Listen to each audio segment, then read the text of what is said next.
it was something somewhere away in China. You know, it wasn't. We didn't see it as a risk in this country, and I was certainly very confused at that point. I managed to get outside the house with anyone's shoe on, and hadn't realised that I was halfway to the car. And generally I was both extraordinarily hot and confused. We'd see something, so we were above each other in the wards, and I was on one ward and Mike was... So we were both in the same hospital. Mandy actually was able to come down in a wheelchair, be brought down in a wheelchair to visit me in my ward. And she was gradually getting better, but by no means well.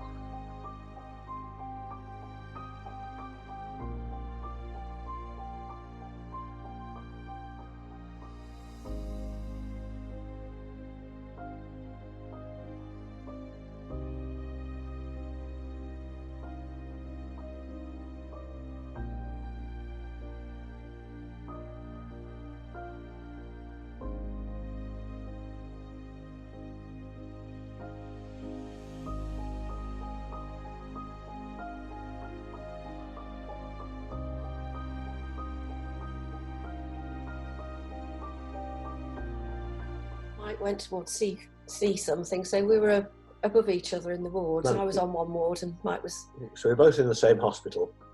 Mandy actually was able to come down in a wheelchair, be brought down in a wheelchair to visit me in my ward.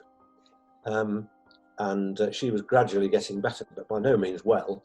And we did have a bit of time when we could be together. Because I had my severe headache, they thought that I'd got meningitis, so they treated me with IV drugs for meningitis.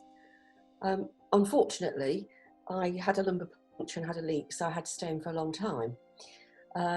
So no, they never tested me for COVID. They tested me for absolutely everything else, and they were never able to prove the meningitis. And as I got slightly better, I had to stay in longer.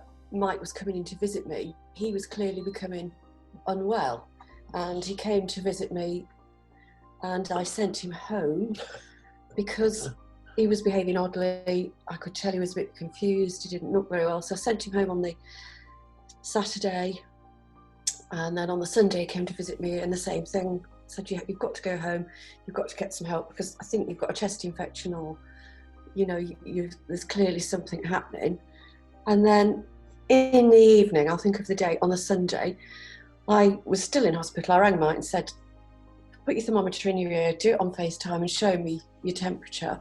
So he did, and it was 39.4, and I knew that he was confused, so I called a friend and said, can you come and see Mike, because I think he's really unwell, and asked Mike to call 111, which he did.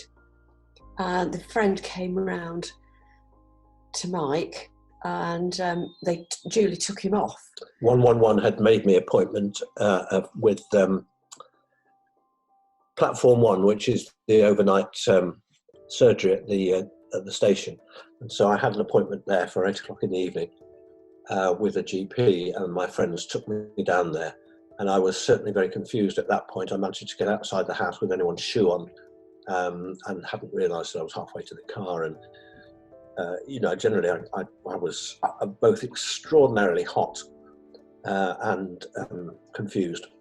But anyway, I got down to the Platform 1 surgery, saw the doctor, and the doctor gave me a thorough examination and then wrote a note for me to take immediately to A&E. So my friends took me to A&E, and I was then processed through the system and ended up on their admissions ward. B3.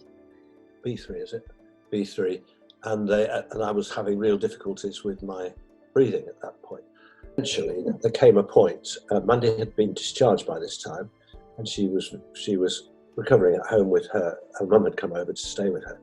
Eventually, there came a point where they said that they might have to consider taking me into ITU, and so I was admitted to the ITU ward, and they were trying very hard to get oxygen into me to get me to breathe. And so I had mask and things up my nose, and then a head thing over me, try and force oxygen into me. but my SATs level, which is the level of oxygen in your system, which needs to be over 95, 96%, was way down in the 80s, and they were very concerned. And there came a point, and again I'm a bit hazy about this, Mandy was there at that point, where they said, we're not happy, we think you would benefit from going on the ventilator. And they explained briefly what that meant, and that I'd be unconscious, and they would do the machine would do the breathing for me. So I said, well, I can't go on like this. So I thought, I by that time, well, Mandy can describe how I was. Oh, you were extremely well. You were really toxic and unwell, yeah. And your respirations were over 40, so rather than teens. And you were really, really unwell. You couldn't have carried on. So I couldn't get breath into me, and I feared I was going to die actually. I lost 2.5 stones of weight, so I was very weak indeed when I came back from hospital, discharged on the 21st of April. You've lost a lot of muscle mass. I've lost a lot of muscle mass, and I'm really not getting.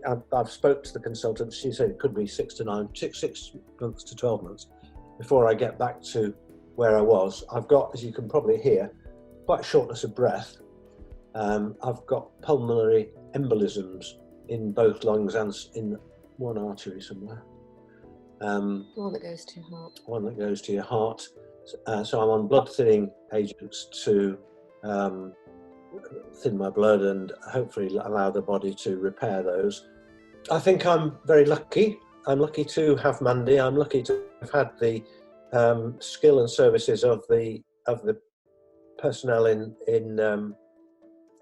both the city and the Queen's Medical Centre. I do think that the lasting effects of COVID have yet to be really fully played out, and I'm aware of that. And I'm absolutely convinced that the reablement service has made a terrific difference. If I'd been left, even with Mandy at home, without that support, it would have been really hard.